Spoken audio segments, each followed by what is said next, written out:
start from the beginning. Okay, so Saturday, September 17th, me and Tyler are working at Takeout. And I'm sitting over by the door, and this guy comes in, and he shows me his ID. It was a New Jersey license, and I could easily tell it was so incredibly fake. So I told him to hang on for a moment. I went over next door and talked to my boss, and I said, is this a fake? He says, yeah. So I went downstairs, I talked to a bouncer. Everyone agreed it was a fake. So they were telling me, you got to keep this guy busy because Berks County Police, they want more arrests on these people that have fake IDs. So do us a favor and just keep them busy while we call the cops. So I walk back up, and I'm thinking, what the hell am I going to say to this guy? So I go up, I tell him, the manager is holding his ID and looking it over, and we're printing identification cards. For those who don't know what those are, it's basically a slip that you fill out, so if we suspect you're using a fake or somebody else's ID, it's like a contract that says this is you. So if you were to sign that and it turns out it was a fake or someone else's ID, you'd be really more fucked because you just lied on another government document. So so the guy's stupid enough to stay there and wait and listen to my bullshit when I tell him what is going on. And then finally, when a cop finally shows up and comes into the door, the kid goes out the door at the same time and then starts running down the street. So me and a couple of the bouncers who were there and the cop were watching and we're laughing. This is just, it's just so dumb. And so the cop calls for backup. They catch the guy over by the CVS. I get into the cop car and then we drive down over there so that I can verify and identify the guy from the back of the cop car. Where you go? After I did this, about just last week, I get a call from the cops because this guy is pleading not guilty. And so they're issuing me a subpoena because I have to come in as the primary witness. And so just to this day, I had to go into court. And pretty much I sit there, I'm at the Fleetwood Community Center, which I'm pretty convinced used to be a school, because it's pretty shitty. I had my court proceedings there. It was pretty cool. Oh, really? Yeah. Oh. So I've been to court at the Fleetwood Community Center. So I sit there, I'm in the back, he's over by the defense stand along with the arresting officer. Him and the two of them are talking, and I learned from the cop that the guy's got a record. He's getting charged with handling of a false identification card and possession of a false ID and assumption of alcohol, because it turns out he had a buzz on when he came in and he was actually drinking beforehand.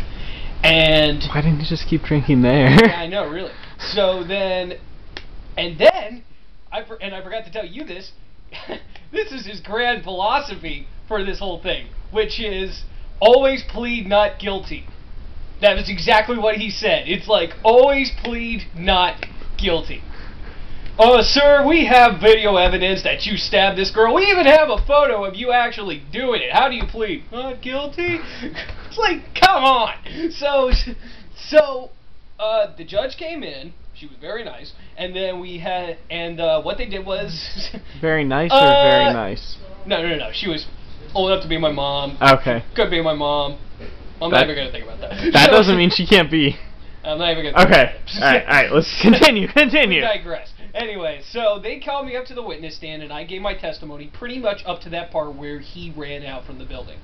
And then they gave, the officer asked me all the questions, and then they gave him a chance to cross-examine and try to defend his stuff. But the only defense he had was to ask me, why did you lie to me about the cards and everything? And it's like, because I was told to. And like, if I had told you anything else, you would have just if I had told you the truth, you would have just ran out. So, it's that simple. So that was like his only defense. And so afterwards, I sat back down. The cop got up and gave his testimony, and then I learned from his testimony that they gave the kid a breathalyzer. He blew a .05, which is 3 less than the legal limit in PA. If you're under 21, it's a .02. They looked into his record, and they found out his birthday was like February 20th, 1993. That would make him only 18. So, and by the looks of him, I would have him for like 19 or 20, but he was like he was fucking He's a 18. baby. Yes. So so I said, so afterwards, they give him a chance to go up to the stand and then give his defense. And when he agreed to this, I'm thinking in my head, oh my god, this dude is probably so dumb enough to actually go up and perch himself in court and dig his grave even more.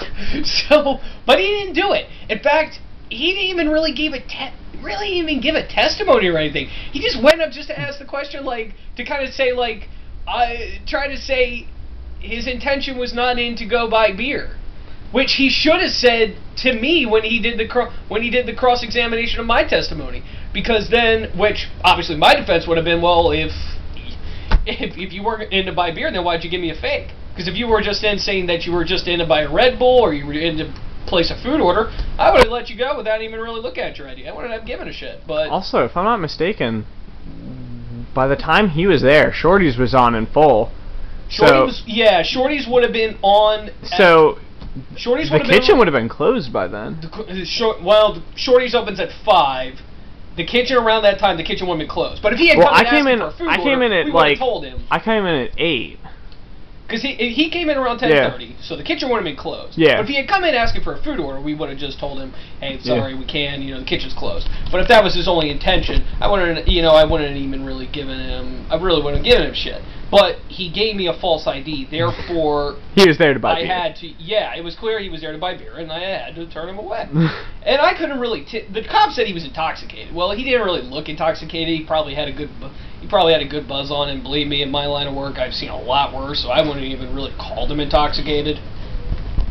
So essentially, the judge's closing remarks would be if he hadn't run away, and they wouldn't really have given him much trouble, and they probably wouldn't have given him a lot.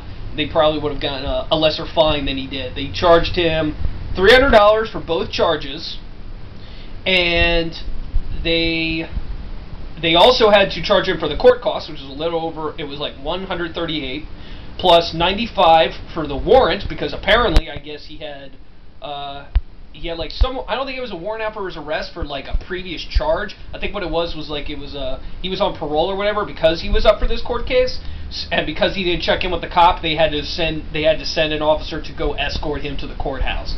So because of that, they had to charge him extra for that. So, and then that was when at that point where they let me leave separate so that he's not trying to follow me out to the parking lot. Which if he did, I would have said, bring it on, motherfucker. I'm not afraid of you. You're too dumb that I would not beat your ass. So in conclusion, another weekend in Kutztown.